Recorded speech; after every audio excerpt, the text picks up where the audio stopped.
So you've decided that you want better grades. You are fed up with getting the marks that you're currently getting, fed up with putting in the amount of effort that you're putting in and not getting the results that you want. You know that you're capable of more, and you've decided that it is finally the time that you are going to get there. That's brilliant. That is the first step towards genuinely getting better grades, deciding that you want them. This might seem so simple, but so many people don't do this. And then they wonder why they're plateauing on low grades whilst all of their friends are soaring up ahead and getting close to full marks and everything. You need to identify your why. You've made this decision. What's caused this decision? Did you do badly in a subject you normally do well in? Did your friend do really well despite you revising the same amount of time as they did? What's your why? Identify it, because that is really, really critical. Think about why you have made this decision, and that is going to provide your motivation. But motivation is only going to take you so far. Motivation might keep you on track for about a week. Motivation might help you for a couple of exams. It's not going to help you for a whole exam season, and it's not going to help you in the long term. What is going to help you is discipline. And discipline comes from starting. You need your motivation to start by identifying your why, and once you've started, you're going to build up discipline. And what that means is you need to really understand why you want this. Because there are going to be times when you sit down and you're following everything that I'm about to tell you, and yet you really don't feel like doing it. You just want to go to bed. You want to sit on the sofa and you want to watch TV. Now, sometimes you might have to give in to that. Sometimes you can't push through, otherwise you're going to burn out, and that's not what we're looking for. But a lot of the time you're going to feel like that, and you're just going to have to go with it.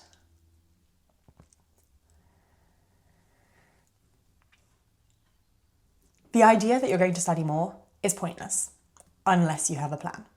So you've identified your why, and now it's time to think about a plan. What I want you to do is I want you to sit down. I want you to completely clear your desk. I want you to have a clear desk, a clear mind, and you're going to just think. Okay, when are your exams? What subjects do you have exams in?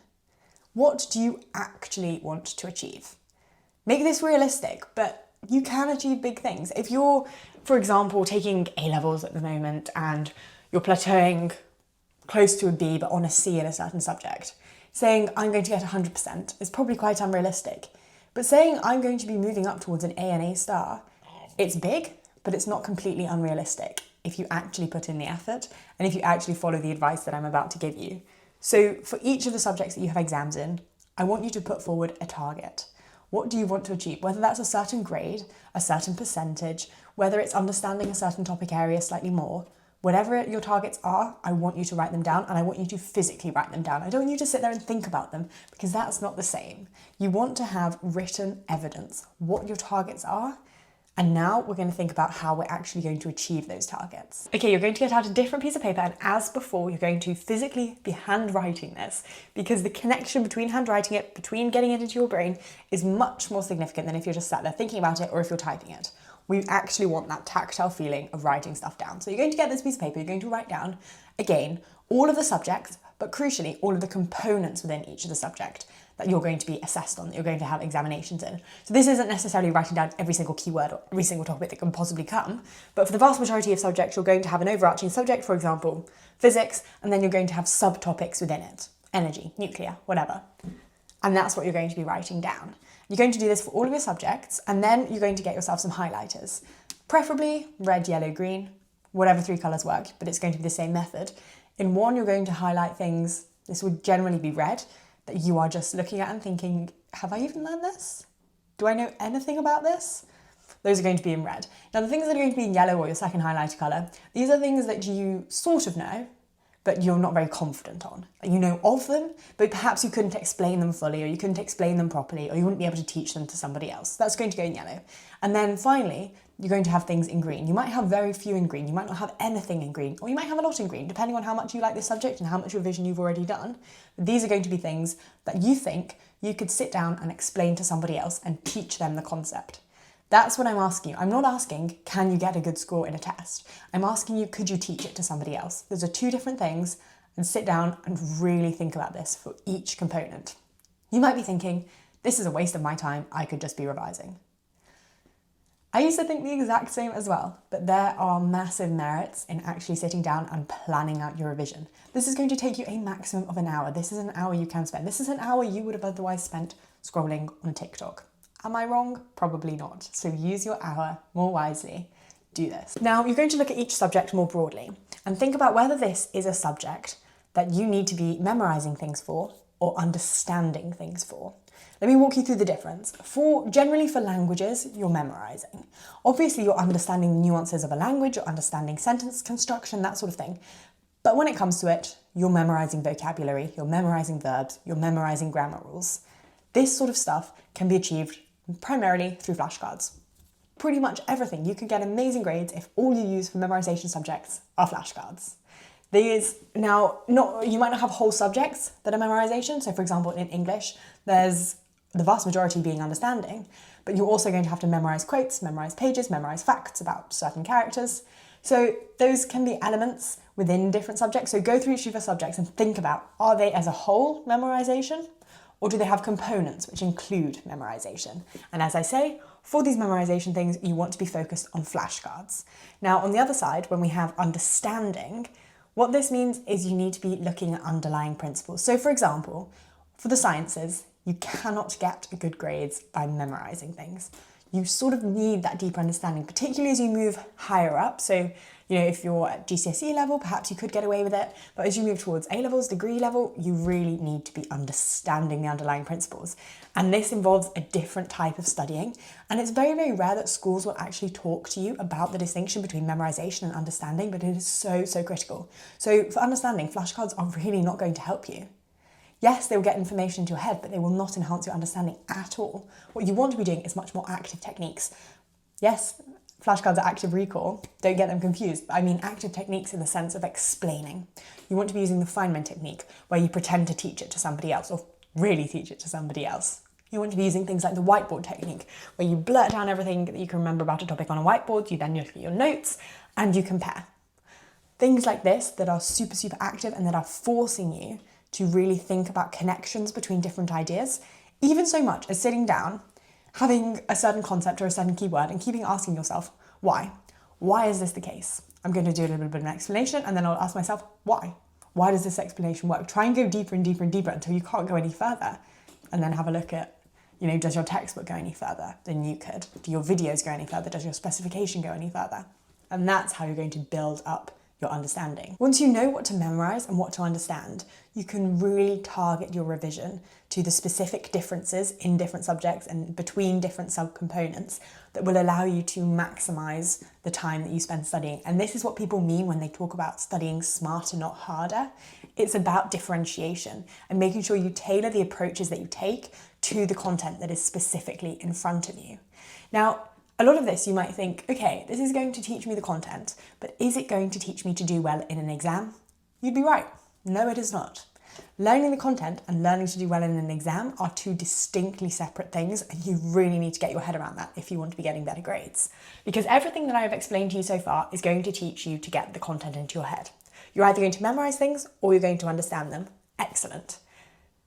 But that's only going to get you so far, because then you need to be moving on to actual past paper questions, past papers, and critically, you need to be looking through mark schemes and examiners' reports really quite with a critical eye. It sounds stupid if I say critically, you've got to do this critically, using critically in two different ways, but that's what you need to be doing. You really want to get the content into your head first. So what I find a lot of the time, people will do a lot of this content learning, they'll use their flashcards, but they'll intermix that with past paper questions, which can be useful for a subject such as maths, where you basically need to be drilling questions from day one. But if you're doing that for a subject like geography, history, English, you're using up these crucial past paper questions when you haven't actually learnt the entire specification. You've not learnt the broader ideas comprehensively anymore. So when you do these questions for the first time, you don't have with you the full width of knowledge that you would need to actually answer them to a really high level. And once you've done them once, you don't get the same benefit from repeating them because you know the question, you've already made an essay plan for this. It's never going to be the same as that first time you've done it. So I say, leave them. Leave them pretty much until you've got the content into your head. Generally, I would only do past papers 3 weeks before an exam, because I knew that I would then be able to sit down and do those past papers under exam conditions. So I would time it, I would do it all in one block, and utilising all of the knowledge from the specification that I should know by now. And at that point, it's really beneficial because you can do a past paper properly, and then you can identify any gaps in your knowledge. You can say, oh, perhaps I didn't understand this fully. Did I actually memorize this section? And you can go back and you can refine your revision. And doing it in those final 2-3 weeks, okay, it might not put it into your long-term memory, but it's going to put it into your short-term memory, which is really what you need at that point to do really well on the exam, even if it's not, because at that point you're not going to get it into your long-term memory, are you?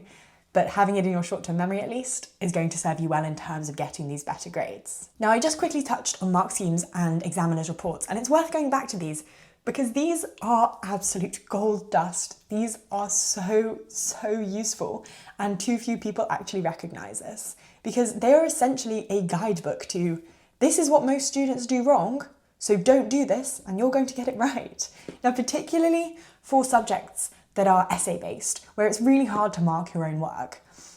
What I don't want you to do is write an essay and go, that was kind of good, I think that did well, and never go back to it again. What was the point of writing your essay?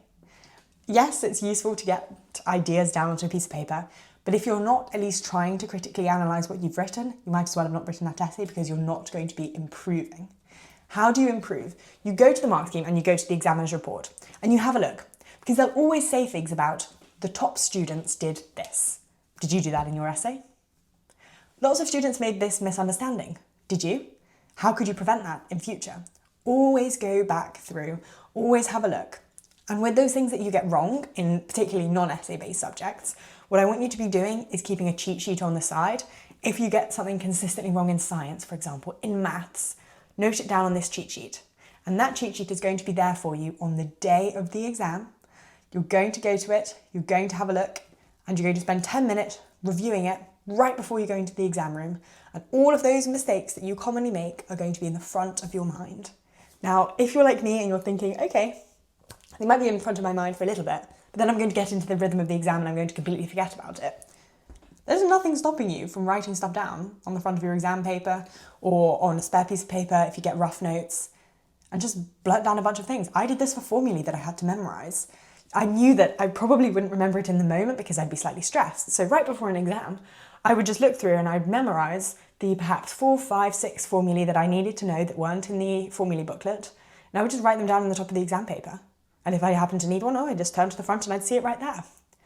Things like this that you're not really told to do by schools, but that are really useful in converting all the knowledge that you have in your brain from utilising brilliant revision strategies, from rating things, doing all of the methods that I've said, and then taking that and converting it into a top grade. There are so many things that you can be doing to do that, and I really hope that the things that I have outlined are going to help you. But I do want to go back to something I said at the start, and that is how important discipline is in this progress. We are now on the 1st of April. This is not an April Fool's, because if you don't follow this advice, you're probably not going to do as well as you want to do. You want to really be embodying this, and the only way that you're going to have discipline right up until your exam is if you have some form of accountability.